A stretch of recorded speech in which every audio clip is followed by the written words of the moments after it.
अस्सलाम वालेकुम। आज के इस लेक्चर के अंदर हम पैराथायराइड ग्लैंड और उसके हार्मोन्स को स्टडी करेंगे। पैराथायराइड ग्लैंड क्या होता है? आपका एक थायराइड ग्लैंड होता है, राइट। यहाँ पर ट्रैकिया के सामने वोकल कॉर्ड के नीचे थायराइड ग्लैंड, उसकी पिछली साइड पर यानी आप बैक साइड पर जब मुड़ेंगे वहाँ पर थायराइड ग्लैंड की जब पिछली साइड पर आप देखेंगे तो 4 पैराथायराइड ग्लैंड्स प्रेजेंट होते हैं, ऐसे छोटे छोटे। एक यहाँ पर है, यहाँ पर है, यहाँ पर है, यहाँ पर है। 4 पैराथायराइड ग्लैंड्स प्रेजेंट होते हैं। So this is thyroid gland butter shape का, और इसकी पिछली साइड पर on the dorsal side parathyroid glands present होते हैं। आपको अगर याद हो, थायराइड ग्लैंड एक हार्मोन सिक्रीट करता है जिसे कैल्सीटोनिन कहा जाता है। वो हार्मोन क्या करता है, जब आपकी बॉडी के ब्लड के अंदर कैल्शियम लेवल हाई हो जाता है तो कैल्सीटोनिन सिक्रीट होता है और उस कैल्शियम लेवल को डाउन करता है bye storing that calcium in the bones के अंदर स्टोर करके। पैराथायराइड ग्लैंड एक हार्मोन सिक्रीट करता है जिसे पैराथार्मोन कहा जाता है। और हार्मोन क्या करता है, जो कैल्शियम लेवल ब्लड के अंदर बहुत कम हो चुका है उसे राइज करता है। थायराइड ग्लैंड का हार्मोन कैल्शियम लेवल को डाउन कर रहा है, पैराथायराइड ग्लैंड का हार्मोन कैल्शियम लेवल को ब्लड के अंदर अप कर रहा है। देखते हैं कैसे होता है ये। आपके ब्लड के अंदर नॉर्मल जो कैल्शियम लेवल है, कैल्शियम आयन का लेवल है, वो होता है 10 मिलीग्राम पर 100 मिलीलीटर। और आप जानते हैं कैल्शियम बहुत इंपॉर्टेंट आयन है आपकी बॉडी के अंदर, इसके बहुत सारे फंक्शंस होते हैं। नॉर्मल रेंज इतनी है, इतनी मेंटेन रहेगी तो आपकी बॉडी के कुछ फंक्शंस नॉर्मली परफॉर्म हो रहे होंगे जो हम डिजीजेस में कवर करेंगे। अगर आपकी बॉडी के ब्लड के अंदर ये लेवल डाउन हो जाता है, फॉल हो जाता है, गिरना शुरू हो जाता है, ब्लड कैल्शियम लेवल फॉल्स, यहाँ पर कैल्शियम +2। ब्लड कैल्शियम लेवल जब फॉल होगा, गिरेगा, तो क्या होगा, आपके पैराथायराइड ग्लैंड उस कैल्शियम लेवल को फील करेंगे कि आपके ब्लड के अंदर कैल्शियम लेवल लो हो चुका है। तो क्या होगा, ये पैराथायराइड ग्लैंड्स एक हार्मोन सिक्रीट करना शुरू कर देंगे जिसे पीटीएच इन शॉर्ट और पैराथार्मोन कहा जाता है। PTH, parathormone, PTH. ये पैराथायराइड ग्लैंड इस हार्मोन को सिक्रीट करेंगे। ये हार्मोन क्या करेगा, आपके ब्लड के अंदर कैल्शियम लेवल को दोबारा से इंक्रीज कर देगा। कैसे इंक्रीज करेगा? 3 तरीके से इंक्रीज करेगा। पहला तरीका क्या है, ये जो हार्मोन है ये आपके बोन सेल्स में जाएगा, आपकी जितनी भी हड्डियां हैं उनमें जाएगा ब्लड के जरिए, और वहां पर जाकर ऑस्टियोक्लास्ट सेल्स को इंस्ट्रक्शन देगा कि बोन सेल्स को तोड़ना शुरू करो। और आप जानते हैं आपकी बोन्स में बहुत ज़्यादा कैल्शियम होती है ना। तो ऑस्टियोक्लास्ट स्पेशल टाइप के सेल्स हैं जिनका काम क्या होता है, तोड़ना। Osteo mean bone, clast mean break down. Osteoclast क्या करते हैं, बोन के सेल्स को तोड़ते हैं और उन सेल से कैल्शियम को रिलीज करते हैं। इस तरीके से कैल्शियम आयन की कंसंट्रेशन ब्लड में ज़्यादा होना शुरू होती है। पहला तरीका क्या है, बोन से कैल्शियम को तोड़ना, यानी बोन सेल्स को तोड़ना, उनसे कैल्शियम को रिलीज करके ब्लड में शामिल करना। ये पैराथार्मोन काम कर रहा है। सेकंड, ये हार्मोन क्या करेगा, ब्लड से ट्रेवल करता हुआ आपकी किडनीज में जाएगा, गुर्दों के अंदर जाएगा, और वहाँ पर किडनी को स्टिमुलेट करेगा कि ज़्यादा से ज़्यादा कैल्शियम की एब्जॉर्प्शन करें। क्योंकि आपकी बॉडी के अंदर ब्लड से जब ब्लड किडनी की तरफ जा रहा होता है, फिल्ट्रेशन हो रही होती है, तो कैल्शियम जो है वो साथ साथ यूरिनेट भी हो रहा होता है, यूरिन में निकल भी रहा होता है। पैराथार्मोन किडनी को भी इंस्ट्रक्शन देगा कि ज़्यादा से ज़्यादा जो कैल्शियम है उसे रिलीज़ नहीं करना, उसे एब्जॉर्ब करना शुरू कर देना है। इस तरीके से भी कैल्शियम लेवल हाई होना शुरू हो जाएगा ब्लड के अंदर।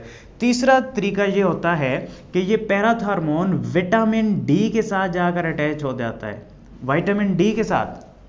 अब विटामिन डी क्या करता है, विटामिन डी आपके इंटेस्टाइन के अंदर जो आप फूड खाते हैं उसमें जो कैल्शियम है उसे रिलीज नहीं होने देता, ताकि ज़्यादा से ज़्यादा वो कैल्शियम आपके ब्लड में शामिल होना शुरू हो जाए।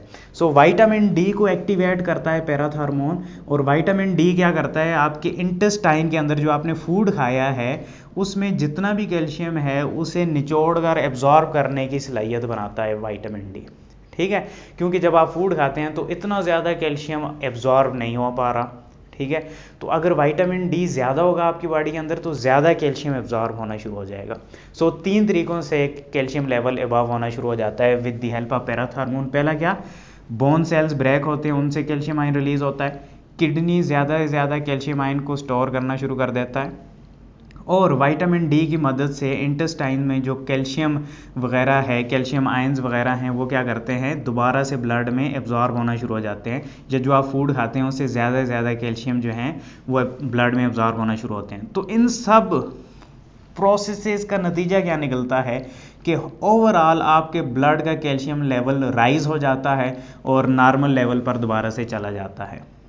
ठीक है, तो जब ये नॉर्मल लेवल पर चला जाता है तो ये पैराथॉर्मोन की सिक्रीशन रुक जाती है। और अगर ये लेवल बहुत हाई हो जाए तो क्या होगा, तो थायराइड ग्लैंड कैल्सीटोनिन सिक्रीट करेगा और इस लेवल को डाउन करने की कोशिश करेगा। बट पैराथायराइड ग्लैंड से रिलेटेड कुछ डिसऑर्डर्स भी हैं, डिजीजेस भी हैं। दो डिजीजेस को हम स्टडी कर रहे हैं, एक है हाइपरकैल्सीमिया और दूसरा है हाइपोकैल्सीमिया। हाइपरकैल्सीमिया किसे बोलते हैं, हाइपर मीन मोर, कैल्सीमिया मीन कैल्शियम लेवल। जब आपके ब्लड के अंदर कैल्शियम लेवल ज़्यादा हो जाए तो उस कंडीशन को हम हाइपरकैल्सीमिया कहेंगे। क्यों ज़्यादा होगा, या तो आपका पैराथायराइड ग्लैंड बहुत ज़्यादा पैराथॉर्मोन रिलीज़ कर रहे हैं, बहुत ज़्यादा पैराथॉर्मोन रिलीज़ होगा तो ज़्यादा कैल्शियम ब्लड में शामिल होना शुरू हो जाएगा इन 3 तरीक़ों से।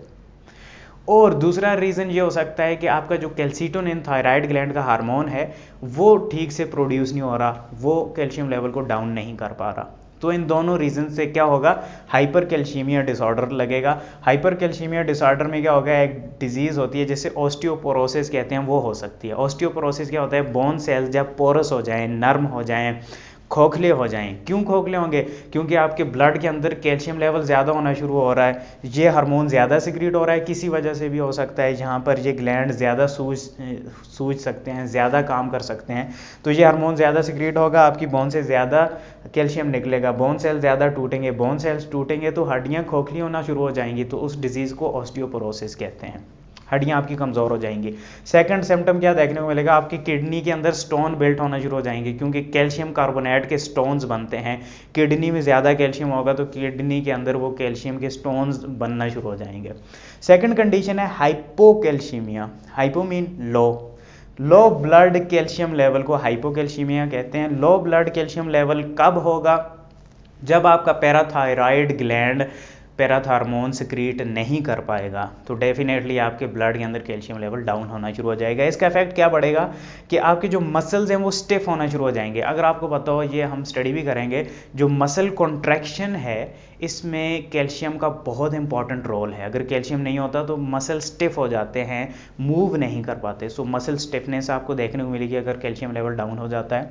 और सेकंड, आपके नर्वस प्रॉब्लम आएंगे, क्योंकि नर्व इम्पल्स जो है उसको ट्रेवल करने के लिए, साइनैप्स से ट्रेवल करने के लिए कैल्शियम आयन की ज़रूरत होती है। कैल्शियम आयन होगा तो वो न्यूरोट्रांसमीटर सिक्रीट होंगे, अगर वो नहीं होगा तो न्यूरोट्रांसमीटर सिक्रीट नहीं हो पाएंगे, डेफिनेटली नर्वस प्रॉब्लम्स भी हो सकती हैं। सो ये हाइपोकैल्सीमिया में आपको देखने को मिलेंगे। ओके, नेक्स्ट लेक्चर तक के लिए मुझे इजाज़त दें। शुक्रिया, अल्लाह हाफिज़।